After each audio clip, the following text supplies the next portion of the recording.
Elle a 19 ans. C'est jeune, 19 ans. Et pourtant, elle tient son commerce avec un certain panache. Visage poupon, cheveux longs, blonds, t-shirt noir, jean délavé. Dans ses bras, son petit garçon de 6 mois qui fait des sourires à tout va. Elle salue les clients, elle leur demande si ça va. Elle nous prépare un café, tout ça en même temps.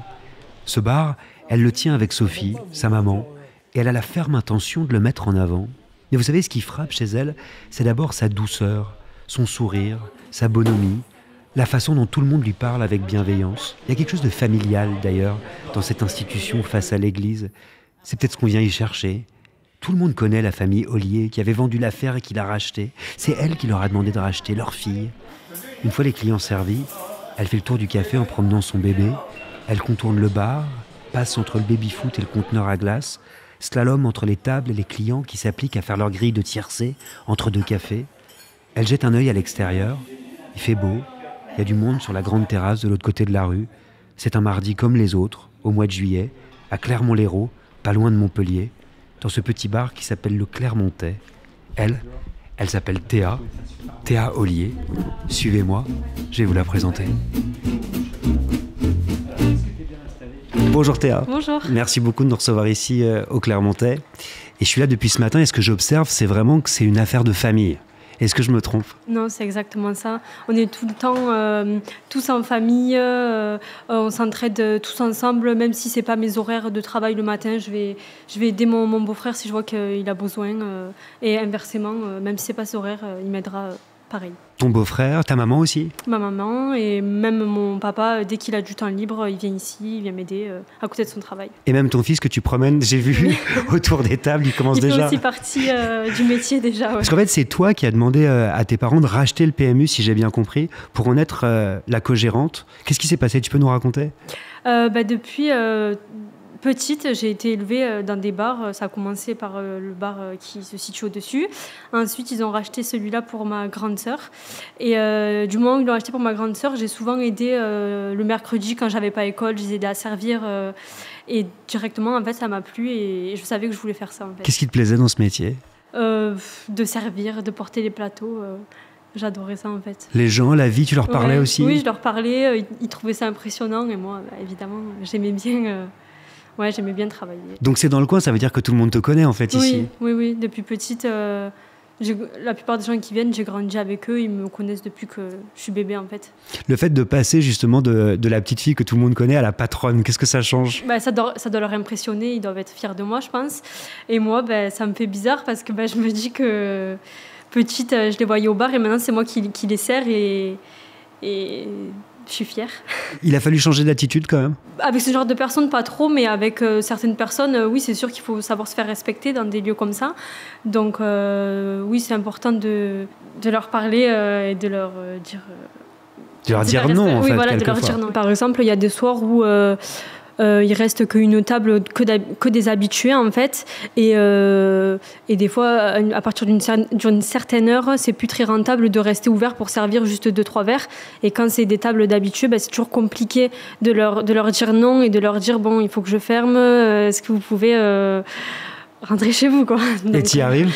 J'y arrive mais bon il faut un peu prendre des pincettes et y aller doucement pour pas les vexer et qu'ils reviennent. Je pense que c'est une affaire de temps aussi. Ça fait combien de temps que tu as repris ce bar? Là ça fait 1 an, ça fait un peu plus d'1 an. En fait tu as demandé à tes parents de le reprendre? De le reprendre, ouais. T'avais déjà ton petit bébé ou pas? Non, comme j'expliquais, on l'a repris le 27 avril et je suis tombée enceinte le 1er mai. Oh là là. Donc je l'ai appris le mi-mai que j'étais enceinte et... ça a choqué. C'était un challenge en fait. C'est un challenge monumental parce qu'on le dit pas assez, mais ce sont des métiers où on travaille quand même énormément. Comment ça se passe? Tu te réveilles à quelle heure? Quand je fais les ouvertures, je me réveille vers 6h. Après, j'ouvre à 7h le commerce et jusqu'à 14h. J'alterne avec mon beau-frère. Quand je fais des fermetures, la semaine, je peux fermer vers 21h, comme minuit. Et dans ce cas-là, ton fils, tu l'as toujours avec toi tout le temps? Non, après, j'ai des moyens de garde quand même. Heureusement qu'il y a les mamies, son papa qui le garde aussi, ou qui vient me remplacer pour m'aider. Moi, je le garde. Il faut être bien entouré, en fait. En même temps, tu fais perdurer la tradition, parce que toi aussi, tu as été petite fille dans un bar. Qu'est-ce qu'on apprend quand on est petite fille comme ça, dans un bar, dans un café comme celui-ci? C'est sûr qu'on apprend à avoir du répondant, à communiquer, on parle avec les gens. T'as quel souvenir de toi traînant comme ça, petite fille, dans les cafés avec tes parents? C'était des bons moments? Oui, c'était des bons moments. Même quand j'allais à l'école, le midi, je rentrais manger au bar. C'est différent de rentrer manger au bar que de rentrer manger à la maison ou d'aller manger à la cantine. Donc, tu faisais tes devoirs ici aussi? Oui, ça m'arrivait de faire mes devoirs. Je sais que j'avais fait ma première fois du vélo sans les roulettes dans le bar. Aussi. Il y a des bons souvenirs et des mauvais. Il faut du caractère, il faut de l'autorité pour être un bon patron de bar? Oui, beaucoup.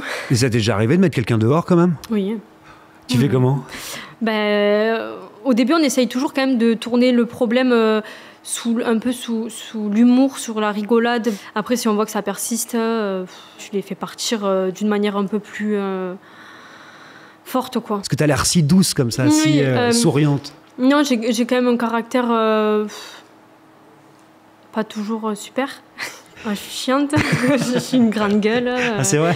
Ouais. Je sais qu'il y a un tiers des PMU en France qui sont tenus par des femmes. Est-ce que c'est plus difficile quand on est une femme, à ton avis? Non, je pense pas. En fait, sur les PMU, je pense que il y a beaucoup de préjugés, en fait. C'est pas du tout des endroits où il y a beaucoup d'embrouilles, où il y a que des mauvaises personnes, que des alcooliques. Alors qu'au contraire, là, je pense que je prouve le contraire. C'est quand même très familial. Il y a des enfants. Tout le contraire, je pense, des préjugés. Qu'est-ce que ça apporte un PMU dans un bar comme celui-ci, justement?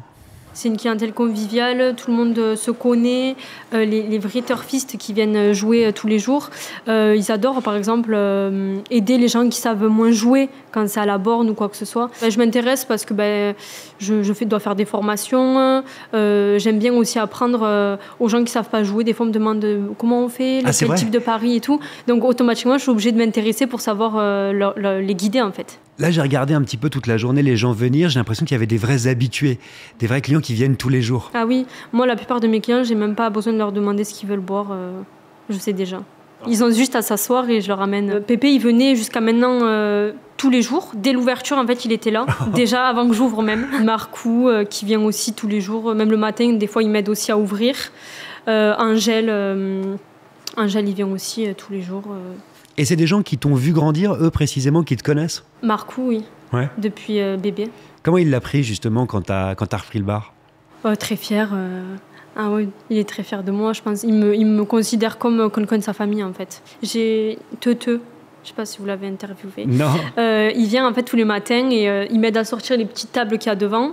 Et après, je lui offre le café. Donc ça, c'est un peu le rituel. Tu sais, moi, c'est ce que j'adore avec ces cafés et ces PMU, c'est le fait que toi, tu peux voir aussi des gens se rencontrer, des couples se créer, des amitiés se faire et se défaire. Oui. Exactement. Ça t'est déjà arrivé, toi, justement, d'assister justement à des histoires d'amour, par exemple, qui se créent? Oui, ça m'arrive, qui se créent, puis qui se finissent pas bien, ou qui se finissent bien, qui durent. Et on te prend à témoin? Des fois, oui. Le moment le plus dur de ta journée, pour le coup, celui qui est vraiment difficile, un moment où tu te dis, oulala. Ça peut soit être à l'ouverture, quand... un samedi matin, tu ouvres et qu'il y a des gens qui arrivent de boîte, par exemple, déjà alcoolisés. Là, tu te dis que ça va pas être une bonne matinée. Ou inversement, le soir, même si c'est pas tard, des fois, que les gens ils n'arrivent pas à comprendre que tu as aussi une vie extérieure et que quand il n'y a plus personne, en fait, tu as juste envie de fermer. C'est aussi compliqué. En fait, il y a des points positifs comme des points négatifs. C'est quoi un bon client pour toi, Théa? C'est un bon payeur, déjà. Tu fais crédit, toi? Ça m'arrive, ouais. En fait, ceux qui te laissent le plus d'argent, souvent, ils font noter, en fait. Parce que... Puis ils finissent toujours pas à payer? Oui, ils finissent toujours pas. Après, il faut avoir confiance, bien évidemment. Sinon, tu y vas et tu lèves la voix et tu... Ah ouais. Entre nous deux, est-ce que tu as un client préféré? Forcément. Un client préféré? Marcou. C'est le meilleur ami de mon père, il a toujours été là. En fait, s'il va me voir que je galère, il va m'aider. S'il va sur la terrasse pour fumer une cigarette, il va me vider les cendriers. S'il voit qu'il y a des tables pleines, il va me les débarrasser, m'amener les verres, il va me passer un coup de lavette. En fait, il est toujours là pour m'aider, en fait. Il y a un truc qui m'a frappé quand j'ai visité ces PMU un peu partout en France, c'est que je me suis rendu compte que c'était des endroits qui étaient aussi un peu appelés à disparaître, j'ai l'impression. Et qu'il y avait chez vous, qui tenaient des PMU, cette idée de les défendre défendre en fait, de défendre ces commerces de proximité. C'est quand même important, des lieux comme ça, c'est des lieux de rencontre, des lieux de partage en fait. Comme ce que je disais, nous on essaye, par exemple le dimanche on fait des apéros, on essaye de faire des petits repas en fait, et que tout le monde se retrouve, on discute, on se raconte nos semaines en fait. J'ai une dernière question pour toi Théa. Si jamais tu rencontrais comme ça la petite Théa, justement la petite fille qui traînait dans le bar de ses parents, qu'est-ce que tu lui dirais là ? Je lui dirais quand même de réfléchir avant d'acheter un bar. Je dirais de réfléchir et que ça peut être compliqué, mais en même temps que j'ai eu raison de faire ça parce que c'est ce qui me plaît quand même. C'est ce qui me plaît.